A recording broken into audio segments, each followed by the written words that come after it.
नमस्कार दोस्तों। आज मैं आप लोगों के लिए रेणु गुप्ता जी की एक कहानी मुट्ठी भर गुलाल लेकर आई हूँ। कहानी अगर आपको पसंद आती है तो इसे लाइक और शेयर कीजिएगा। हमारे चैनल पर नए हैं तो प्लीज़ इसे सब्सक्राइब ज़रूर कीजिएगा। चलिए कहानी शुरू करते हैं। मुट्ठी भर गुलाल।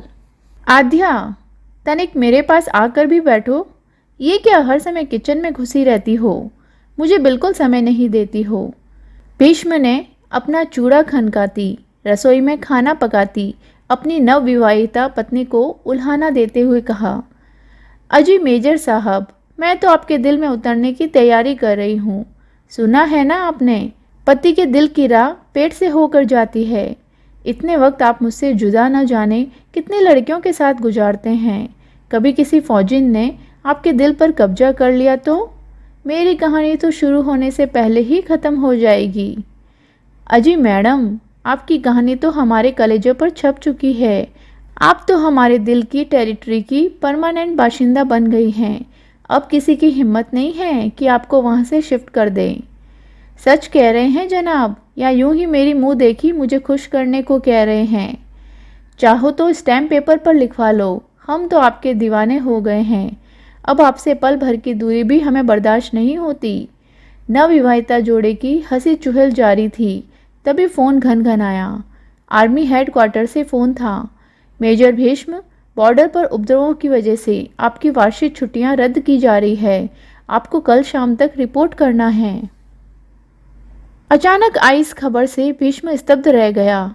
नई नई दुल्हन का हंसता खिलखिलाता चेहरा देख उसका कलेजा मुंह को आन पड़ा। अब उसे कैसे बताएं कि होली तक के 3 माह के अवकाश पर आया वह कल ही चला जाएगा। उसका तनिक उतरा चेहरा देख आद्या ने आशंकाग्रस्त मन से भीष्म से पूछा, क्या हुआ भीष्म, कुछ अपसेट दिख रहे हो? छुट्टियां कैंसिल हो गई है मेरी, मुझे कल ही वापस जाना है। क्या? कल ही जाना है? यह क्या कह रहे हो भीष्म? अभी तो हमें हनीमून पर जाना है, साथ साथ समय बिताना है। कितनी प्लानिंग कर रखी है हमने छुट्टियों की। कहते कहते उसकी बड़ी बड़ी भूरी रस भीनी आंखों में आंसुओं का दरिया उमड़ आया। गला रुंध गया और वह अपने मेहंदी लगे हाथों से अपना चेहरा ढक कर सुबकने लगी। जान, याद है या भूल गई कि शादी से पहले मैंने तुमसे क्या कहा था? तुम एक फौजी से बंध रही हो तो तुम मेरी प्राथमिकता में हमेशा दूसरे नंबर पर रहोगी। पहले नंबर पर मरते दम तक देश के प्रति मेरा फर्ज रहेगा। क्या तुम्हें यह याद कराना पड़ेगा? प्रियतम से यूं इतनी जल्दी बिछोह के बारे में सोचकर उसका कलेजा मुंह को आ रहा था। अब वह जोर जोर से सिसकने लगी थी। सोच रही थी, उफ, कितने ख्वाब देखे थे। हनीमून पर जाएंगे, साथ साथ सैर सपाटा करेंगे, कश्मीर की हंसी वादियों में एक दूसरे को जानेंगे, समझेंगे। सब बिखर सा गया। रोना बंद करो माय लव। तुम यूँ उदास होगी तो मैं तुम्हें कैसे छोड़कर पूरे मन से निश्चिंत होकर अपनी ड्यूटी ज्वाइन कर पाऊंगा? मेरा मन तो तुम में ही अटका रहेगा ना। आद्या अभी तक यह स्वीकार नहीं कर पा रही थी कि भीष्म कल ही उसे छोड़कर चला जाएगा। एक दूसरे की बाहों में कैद आद्या और भीष्म ने वह रात आंखों ही आंखों में काटी। कितना कुछ था कहने को और सुनने को। देखते ही देखते जाने की घड़ी आ पहुंची। नम आँखों और भरे हुए गले से आद्या ने जीवन साथी को तिलक लगा और आरती कर मंगल कामनाएं करते हुए घर से विदा किया। होली का पर्व आ पहुंचा था।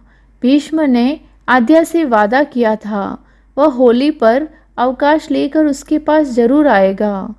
लेकिन यदि इंसानी हसरतें यूँ आसानी से पूरी हो जाती तो नियति शब्द इंसान के शब्दकोश में ही ना होता। होली के दिन घर में उत्सव सा माहौल था। दोपहर के 1 बजने आए थे। सब लोग बड़ी अधीरता से भीष्म की राह देख रहे थे। तभी वज्रपात हुआ था। आद्या को फोन आया और खबर मिली कि उपद्रवियों द्वारा फेंके गए ग्रेनेड की चपेट में आकर मेजर भीष्म शहीद हो गए। यह मनहूस खबर सुनकर आद्या सदमे से अचेत हो गई।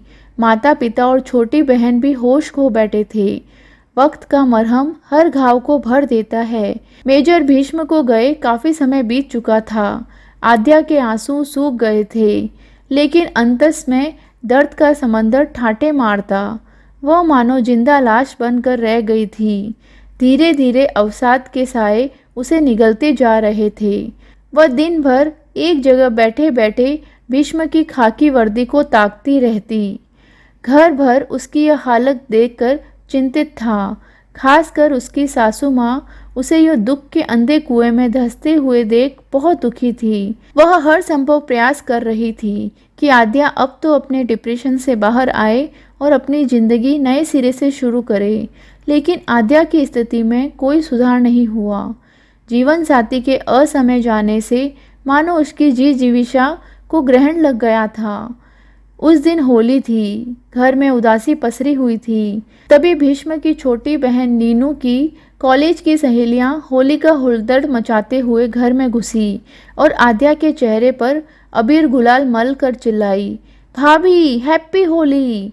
यूं अप्रत्याशित रूप से नीनू की सखियों द्वारा रंग लगाए जाने पर आद्या स्तब्ध थी।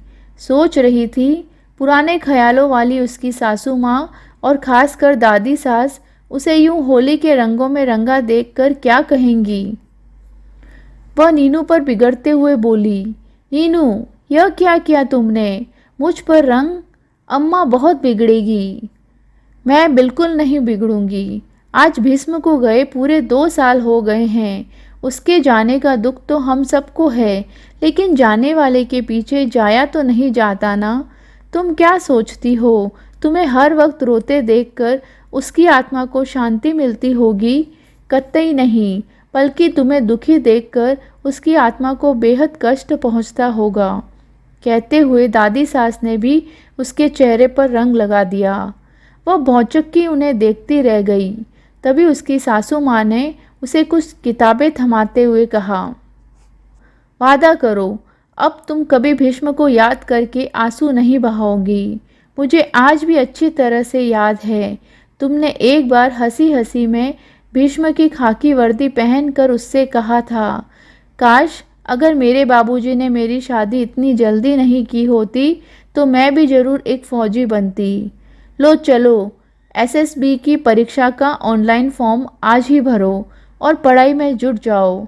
मेरा यकीन करो भीष्म जहाँ कहीं भी होगा तुम्हें फौजी वर्दी में देखकर बहुत खुश होगा। अनायास आद्या की नज़र शहीद पति के फोटो पर गई। उसने मुट्ठी भर गुलाल उसके चेहरे पर लगा दिया। उसे लगा भीष्म उसे देखकर मुस्कुरा रहा था।